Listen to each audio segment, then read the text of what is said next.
ശേഷം സംസ്ഥാനത്ത് വ്യാപകമായി CPM-ന്റെ ക്രിമിനലുകൾ അക്രമം അഴിച്ചുവിടുകയും നിരവധി BJP RSS പ്രവർത്തകർക്കെതിരായി സംസ്ഥാനത്തിന്റെ വിവിധ ഭാഗങ്ങളിൽ CPM-ന്റെ അക്രമകാരികൾ അഴിഞ്ഞാട്ടം നടത്തിയതിന്റെ പേരിൽ നിരവധി BJP RSS പ്രവർത്തകർക്കാണ് പരിക്കേറ്റത്. വ്യാപകമായ അക്രമം അഴിച്ചുവിടുന്നത് CPM നേതാക്കന്മാരുടെ അറിവോടുകൂടി CPM നേതാക്കന്മാരുടെ ആശീർവാദത്തോടുകൂടി നടക്കുന്ന ഈ അക്രമങ്ങൾ എത്രയും പെട്ടെന്ന് അവസാനിപ്പിക്കാൻ സർക്കാർ തയ്യാറാവും.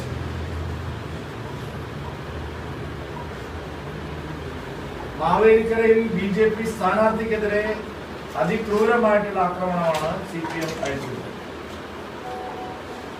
കാസർഗോഡ് ജില്ലയിൽ യുവമോർച്ചയുടെ ജില്ലാ ഉപാധ്യക്ഷന് നേരെ ശ്രീകാന്തിന് നേരെ അദ്ദേഹത്തിന്റെ 2 കാലുകൾ വെട്ടുന്ന സ്ഥിതിയാണ് അവിടെ ഉണ്ടായത്.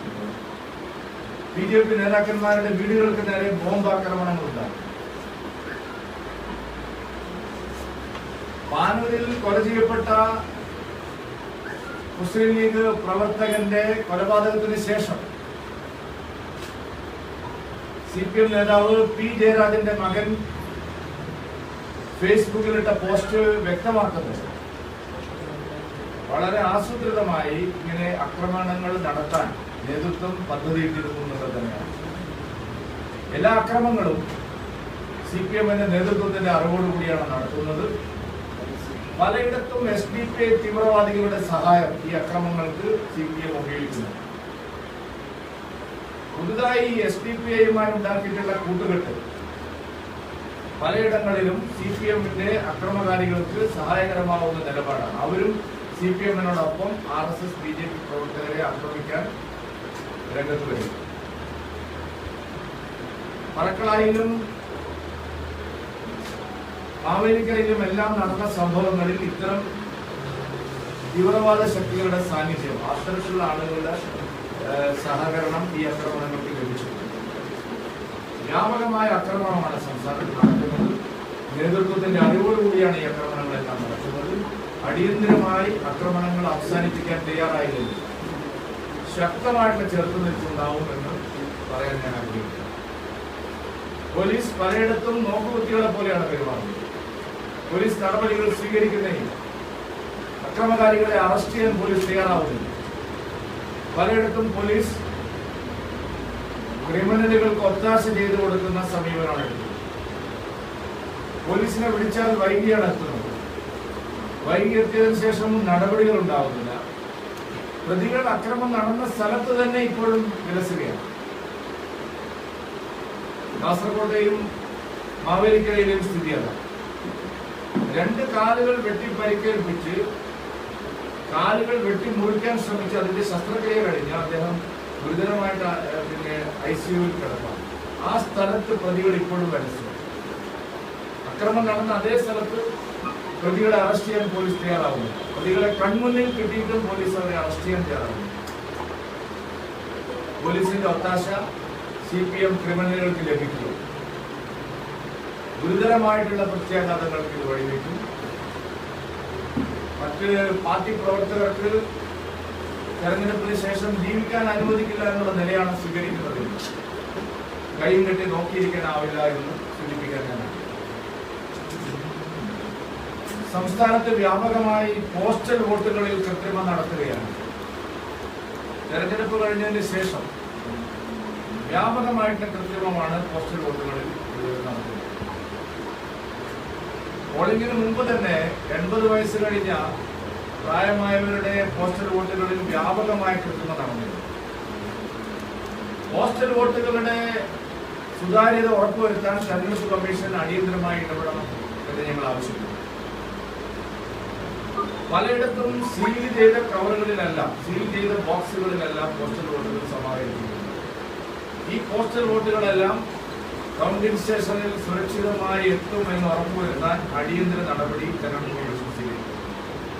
കഴിഞ്ഞ തദ്ദേശ തെരഞ്ഞെടുപ്പ് കാലത്ത് ഇത്തരത്തിലുള്ള പോസ്റ്റൽ വോട്ടുകൾ പലതും കൗണ്ടിംഗ് സെന്ററുകളിൽ എത്തിയിരുന്നു.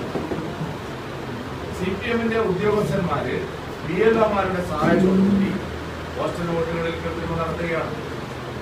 സമാഹരിച്ച പോസ്റ്റൽ വോട്ടുകൾ കൗണ്ടിംഗ് സ്റ്റേഷനുകളിൽ എത്തിയിട്ടില്ല. പോസ്റ്റൽ വോട്ടുകളുടെ സുരക്ഷിതത്വം വളരെ പ്രധാനപ്പെട്ടതാണ്.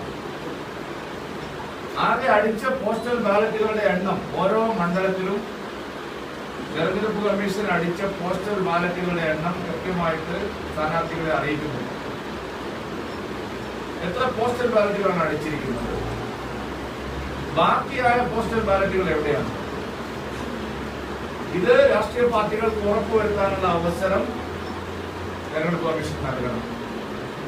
ഓരോ മണ്ഡലത്തിലും പ്രിന്റ് ചെയ്ത ബാലറ്റ് പേപ്പറുകൾ എത്രയാണ്, ഇതിൽ എത്രയാണ് ഉപയോഗിച്ചത്, ഉപയോഗിച്ചതിന് ശേഷമുള്ള ബാലറ്റ് പേപ്പറുകൾ എവിടെയുണ്ട്? വ്യാപകമായ കൃത്രിമം ഇക്കാര്യത്തിൽ നടക്കുന്നുണ്ട്. പോസ്റ്റൽ വോട്ടുകളുടെ കാര്യത്തിൽ സുതാര്യതയില്ല, സുരക്ഷിതത്വമില്ല.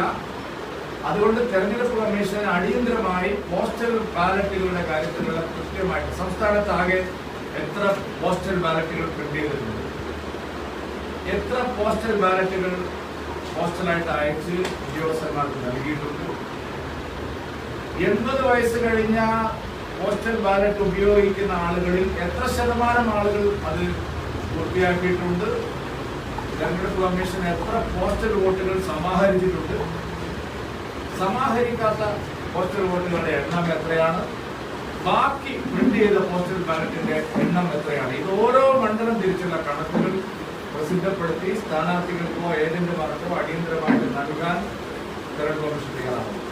കഴിഞ്ഞ തവണ ബാലൻസ് വന്ന പല പോസ്റ്റൽ ബാലറ്റുകളും കൗണ്ടിംഗ് സ്റ്റേഷനുകളിൽ പോസ്റ്റൽ വോട്ടുകളായിട്ട് വന്നിട്ടുണ്ടായിരുന്നു. അതിൽ ചേർച്ചയില്ലായിരുന്നു. കൊടുത്ത പോസ്റ്റൽ ബാലറ്റും കിട്ടിയ പോസ്റ്റൽ ബാലറ്റും ആകെ എണ്ണാൻ വന്നപ്പോഴുണ്ടായിരുന്ന പോസ്റ്റൽ ബാലറ്റ്. ആളുകൾ വിചാരിക്കും ഇങ്ങനെയുള്ള സംശയങ്ങൾ എങ്ങനെയാണ് ഉണ്ടാവുന്നത്. പോസ്റ്റൽ വോട്ട് ചെയ്തതിനു ശേഷം സമാഹരിച്ച പോസ്റ്റൽ ബാലറ്റുകൾ മാറ്റുകയും ബാലൻസ് ഉണ്ടായിരുന്ന പോസ്റ്റൽ ബാലറ്റിൽ ചിഹ്നത്തിൽ വോട്ട് ചെയ്ത് അതിൽ നിക്ഷേപിക്കുകയും ചെയ്ത സംഭവങ്ങളുണ്ടായി. അതുകൊണ്ട് പോസ്റ്റൽ ബാലറ്റിനെ സംബന്ധിച്ചുള്ള കൃത്യമായിട്ടുള്ള കണക്കുകൾ ആകെ പ്രിന്റ് ചെയ്തവർ എത്രയാണ്, അത് ഉപയോഗിച്ചത് എത്രയാണ്, ഉപയോഗിക്കാതെ കിടക്കുന്നത് എത്രയാണ്, ഈ സുരക്ഷിതത്വത്തെ സംബന്ധിച്ച് വ്യക്തമായിട്ടുള്ള വിവരങ്ങൾ രാഷ്ട്രീയ പാർട്ടികൾക്ക് ലഭിക്കണം. പോസ്റ്റൽ വോട്ടുകൾ കൈകാര്യം ചെയ്യാൻ പ്രത്യേക സംഘടനാ സംവിധാനം CPIM ഉണ്ടാക്കിയിട്ടുണ്ട്. CPMന്റെ നേതാക്കളായിട്ടുള്ള സർക്കാർ ഉദ്യോഗസ്ഥന്മാരെയും CPM നേതാക്കളായിട്ടുള്ള BLOമാരെയും ഉപയോഗിച്ച് പോസ്റ്റൽ വോട്ടുകളിൽ കൃത്രിമം നടത്താനുള്ള പ്രത്യേക ട്രെയിനിങ് CPIM എല്ലാ ജില്ലകളിലും നടത്തിയിട്ടുണ്ട്. തിരുവനന്തപുരത്ത് ഇത് സംബന്ധിച്ച് പ്രത്യേകമായിട്ടുള്ള ഒരു പരിശീലന യോഗം ഉണ്ടായിരുന്നു. അതിനുശേഷം എല്ലാ ജില്ലകളിലും പോസ്റ്റൽ ബാലറ്റുകളിൽ മാനിപ്പുലേഷൻ നടത്താനുള്ള ട്രെയിനിങ് NGO യൂണിയൻ നേതാക്കന്മാരായിട്ടുള്ള ഉദ്യോഗസ്ഥന്മാർക്കും CPMന്റെ നേതാക്കളായിട്ടുള്ള BLOമാർക്കും ഇത് സംബന്ധിച്ചുള്ള ട്രെയിനിങ് CPM കൊടുത്തിട്ടുണ്ട്. അതുകൊണ്ട് പോസ്റ്റൽ ബാലറ്റുകളിലെ കൃത്രിമം, പോസ്റ്റൽ ബാലറ്റുകൾ മാനിപ്പുലേറ്റ് ചെയ്യാനുള്ള CPMന്റെ നീക്കം തെരഞ്ഞെടുപ്പ് കമ്മീഷൻ അടിയന്തരമായി ഇക്കാര്യം ഇടപെടണം, അന്വേഷിക്കണം, സുതാര്യത ഉറപ്പുവരുത്തണം. ഓരോ മണ്ഡലത്തിലും 80 വയസ്സ് കഴിഞ്ഞ ആൾക്കാരുടെ എണ്ണത്തിൽ ബൂത്തിന്റെ കാര്യത്തിൽ വലിയ വ്യത്യാസമുണ്ട്. ദിവ്യാംഗന്മാരുടെ, ഇപ്പൊ ഞാൻ മത്സരിച്ച മണ്ഡലത്തില് ഒരു ബൂത്തിൽ 3 ദിവ്യാംഗന്മാരായിരുന്നു. പക്ഷെ അവിടുത്തെ കണക്ക് വന്നിരിക്കുന്നത് 19 ദിവ്യാംഗന്മാർ. ബാക്കി 16 പേരും ആ പോസ്റ്റൽ വോട്ട് ഉപയോഗിച്ചു. അപ്പൊ പോസ്റ്റൽ വോട്ടുകളുടെ എണ്ണത്തിന്റെ കാര്യത്തിലുള്ള സംശയം, കിട്ടിയ പോസ്റ്റൽ വോട്ടുകൾ ബാലറ്റുകൾ മാറ്റി ഉപയോഗശൂന്യമായി വെച്ചിരിക്കുന്ന ബാലറ്റുകൾ ഉപയോഗിക്കുന്നു എന്നുള്ള സംശയം പഞ്ചായത്ത് തെരഞ്ഞെടുപ്പിൽ വ്യക്തമായിട്ട് തെളിഞ്ഞതാണ്. പല ബൂത്തുകളിലും, തിരുവനന്തപുരം കോർപ്പറേഷനിൽ മാത്രം ഞങ്ങൾക്ക് 2 സീറ്റുകൾ നഷ്ടമായത് പോസ്റ്റൽ വോട്ടുകൾ ചെയ്തതിന് ശേഷം അത് കൗണ്ടിംഗ് സ്റ്റേഷനിൽ എത്താത്തതുകൊണ്ടാണ്. ഒരു വോട്ടിനാണ് ഞങ്ങളുടെ ഒരു സീറ്റ് തിരുവനന്തപുരം കോർപ്പറേഷൻ നഷ്ടമായത്. അവിടെ 15 പോസ്റ്റൽ വോട്ടുകൾ ഞങ്ങൾ വോട്ടുകൾ ചെയ്തതിന് ശേഷം ആ 15 പോസ്റ്റൽ വോട്ടുകൾ ബൂത്തിലെത്തി. രാജ്ഭവനും ഒക്കെ ഉൾപ്പെടുന്ന വാർഡിലാണ് ഈ സംഭവം. നമ്മുടെ സംസ്ഥാനത്തിന്റെ ഭരണഘടനയുടെ തലവനായിരിക്കുന്ന ഗവർണർ ഇരിക്കുന്ന രാജ്ഭവൻ ഉൾപ്പെടുന്ന വാർഡിലാണ് ഈ സംഭവം നടന്നത്. ഞങ്ങൾ ആ വിഷയം അന്ന് ചൂണ്ടിക്കാണിച്ചതാണ്. പക്ഷേ അന്നത്തെ സംസ്ഥാന തെരഞ്ഞെടുപ്പ് കമ്മീഷൻ അതിനൊരു ഗൗരവം കാണിച്ചു. കേന്ദ്ര തെരഞ്ഞെടുപ്പ് കമ്മീഷന്റെ സംസ്ഥാനത്തെ ഉദ്യോഗസ്ഥന്മാരോട് ഞങ്ങൾ വിപുലമായി അപേക്ഷിക്കുന്ന ഒരു കാര്യം, അഭ്യർത്ഥിക്കുന്ന ഒരു കാര്യം, ഈ തരത്തിൽ പോസ്റ്റൽ വോട്ടുകൾ മാനിപ്പുലേറ്റ് ചെയ്യാനുള്ള ഏത് നീക്കവും അന്വേഷിക്കണം, അതിന്റെ സ്വകാര്യത ഉറപ്പുവരുത്തണം.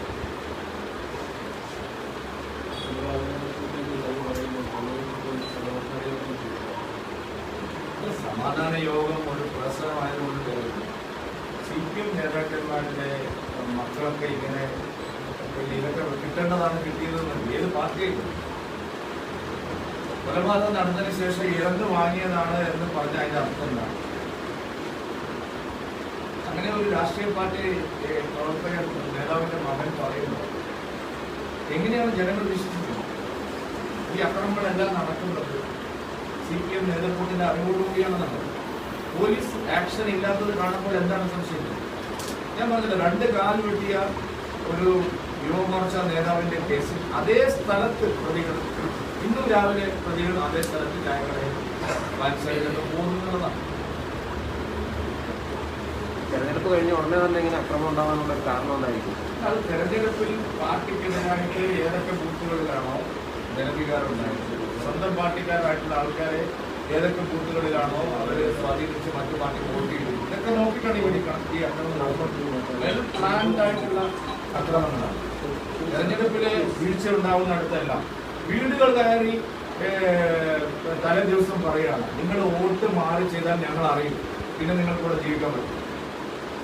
അതായത് CPM അനുഭാവികളായിട്ടുള്ള ആളുകൾ വോട്ട് തിരിച്ച് വേറെ ആർക്കെങ്കിലും ചെയ്താൽ ഞങ്ങൾ അറിയും, അങ്ങനെ ഒരു പാർട്ടി പറയും. എത്രയോ നൂറുകണക്കിന് അനുഭവങ്ങൾ, ഉദാഹരണങ്ങൾ എനിക്ക് ചോദിക്കുന്നുണ്ട്. അതേക്കാണ് അക്രമം നടത്തുന്നത്. പാർട്ടി, ഞാൻ പറഞ്ഞില്ല, പാർട്ടിയുടെ ചട്ടക്കൂടിന് അകത്ത് കോൾ ചെയ്തില്ല, വോട്ട് ചെയ്തില്ല. ഞങ്ങളുടെ അനുഭാവികളാണെന്ന് വിചാരിക്കുന്ന ആളുകൾ ഞങ്ങൾക്ക് തന്നെ വോട്ട് ചെയ്യുന്നു, അവരെ ആക്രമിക്കുന്ന നിലയാണ്. അതിനാരാണോ ആ പ്രദേശത്ത് തെരഞ്ഞെടുപ്പ് പ്രവർത്തനത്തിന് നേതൃത്വം നൽകി അവരെ ആക്രമിക്കാറുണ്ട്. സ്ഥിരം നടക്കുന്നു.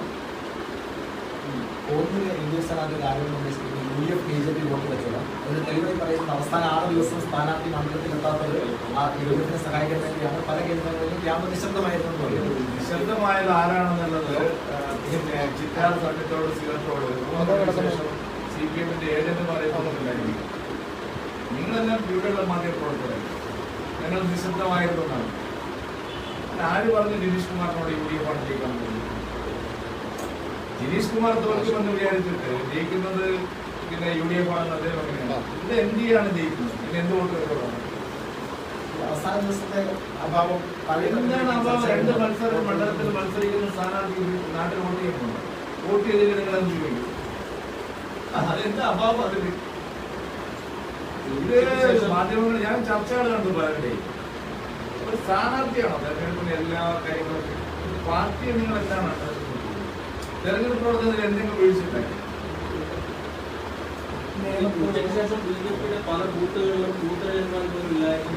അതല്ല, CPMന്റെയാണ് ഇല്ലാതിരുന്നത്.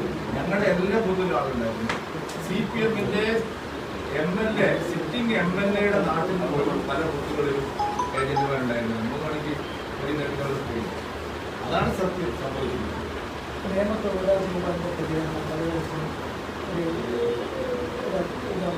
ഒന്നും ഉണ്ടാക്കിയിട്ടില്ല. നിയമത്ത് വലിയ പുരോഗതി ശ്രീ ഉമ്മൻചാണ്ടി.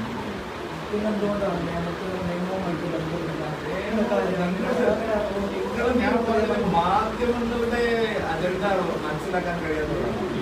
ഞങ്ങൾക്കറിയില്ല എന്താണ് നിങ്ങൾ ചെയ്തുകൊണ്ടിരിക്കുന്നത്. അതിന് ആരും മുന്നോട്ട് നിങ്ങൾ ഓരോ കാര്യങ്ങൾ പഠിച്ചുണ്ടാക്കി ദിവസവും മാത്രം കൊടുത്തുകൊണ്ടിരിക്കുക. അപ്പോൾ നിങ്ങളെല്ലാം നിരാശരാവേണ്ടി വരും.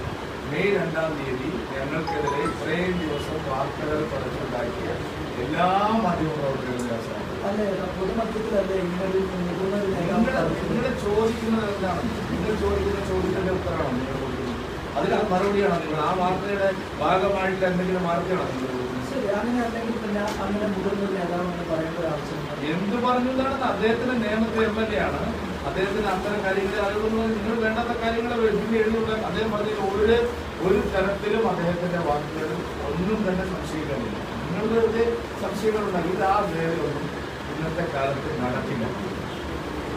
പല രീതിയിൽ ശ്രമിക്കുന്നുണ്ട്. അതൊന്നും ഇവിടെ ദേശം പോകുന്നുണ്ടെന്ന് BJPക്ക് 35 സീറ്റ് കിട്ടും. നമ്മള് എന്താ സംശയം? BJPയുടെ പിന്നെ സ്വാധീനത്തെ ചെറുതാക്കി കാണിക്കുന്ന പല മാധ്യമങ്ങളും മെയ് 2-ാം തീയതി എല്ലാം തിരിച്ചു പറയേണ്ടി വരും. നല്ല ആത്മവിശ്വാസത്തോടുകൂടിയാണ് തെരഞ്ഞെടുപ്പ് കഴിഞ്ഞിട്ടും ഞങ്ങളുടെ ആത്മവിശ്വാസത്തോടുകൂടി രണ്ടിടത്തും നല്ല വിജയസാധ്യതയാണ്. രണ്ടിടത്തും ഞങ്ങൾ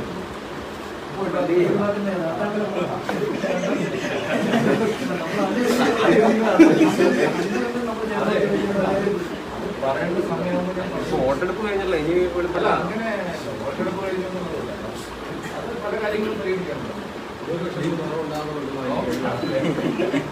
സംസ്ഥാന വ്യവസ്ഥയിൽ താല്പര്യം എവിടെയാണ്? അതൊക്കെ ഞാൻ ഈ 2 മണ്ഡലങ്ങളിലെ ഏറ്റവും ഇഷ്ടം ഏത് മണ്ഡലങ്ങളും കൂടുതൽ താല്പര്യം ഈ ശ്രീധരന്റെ ഓഫീസ് അന്നത്തെ ഓഫീസ് എന്ന രീതിയിൽ പലരും ഓഫീസുകൾ തുറന്നു. അതുപോലെ തന്നെ ചില ഓഫീസുകൾ തുറന്നിട്ടുണ്ടോ മഞ്ചേശ്വരത്ത്? ഈ ശ്രീധരൻ ജി അദ്ദേഹത്തിന്റെ പ്രവർത്തനങ്ങൾ പാലക്കാട് അദ്ദേഹം ജനങ്ങൾക്ക് നൽകിയ വാഗ്ദാനം അദ്ദേഹം പാലിച്ചിരിക്കുന്നു. അതിനിടയിൽ നിങ്ങൾ ഇനിയും ചേട്ടന്റെ ഓഫീസ് കോന്നിയിൽ മഞ്ചേശ്വരം. എന്റെ ഓഫീസ് ഓൾറെഡി കോന്നിയിലുണ്ട്. മഞ്ചേശ്വരത്ത് നിങ്ങൾ കണ്ടില്ല എത്ര ഈ കോവിഡ് കാലത്ത് കോന്നി എത്ര കാലമായിട്ടാണ് ഓഫീസ് പ്രവർത്തിക്കുന്നത്? നിങ്ങൾക്ക് അതൊന്നും വന്ന് നോക്കാനുള്ള സമയത്തില്ല. തെരഞ്ഞെടുപ്പിലെ നിർണായകമായ പ്രചരണ വിഷയം എന്തായിരുന്നു? ശബരിമല ഏശിയിട്ടുണ്ടോ? ശബരിമല ഏശാതമില്ല. പക്ഷെ പ്രധാനമന്ത്രി വന്നു ഇത്തരത്തിൽ കാര്യങ്ങൾ പറഞ്ഞിട്ട് മറ്റാരും ഏറ്റുപിടിക്കാതെ അതെന്തായിരുന്നു? ആരെ ഏറ്റുപിടിച്ചു? അതായത് പ്രധാനമന്ത്രി ഇത്തരത്തിൽ ഉൾപ്പെടെയുള്ള ഞങ്ങളെല്ലാവരും പക്ഷേ മറ്റു മുന്നണികളെ ഏറ്റുപിടിക്കാതെയാണോ മുഖ്യമന്ത്രി രാവിലെ വന്നിട്ട് സാഷ്ടാംഗ പ്രണാമം നടത്തി രഞ്ജിത്തടിച്ച് നിലവിളിച്ച് നിർത്തിയാണ്. ഈ അവസാന നിമിഷത്തിൽ മുഖ്യമന്ത്രി വിശ്വാസിയായിട്ടുണ്ടോ?